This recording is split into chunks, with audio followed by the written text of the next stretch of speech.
നിഴലിൽ പൊള്ളാതെ നീർ പെയ്തു നീ ചെയ്യാതെ ഞാൻ കമ്പിളി പോലെ നിന്നെ പുണരോ ഞാൻ നിന്നുടെ മാറത്തു മെല്ലെ വേരുകളാഴ്ത്തിടാം നിൻ ഹരിത പരവതാനിയാവാ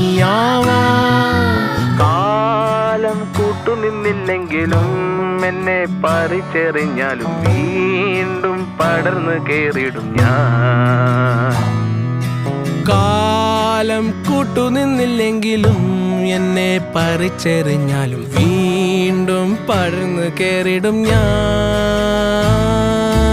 എന്തിനി വേഗം ഇത്തിരി നേരം എന്തിനി വേഗം ഇത്തിരി നേരം പറ്റിപ്പിടിച്ച് ഞാൻ നിന്നോട്ടെ നിന്നുടെ മൃദുല പ്രതലമധിക മധുരമതിമനോഹരം.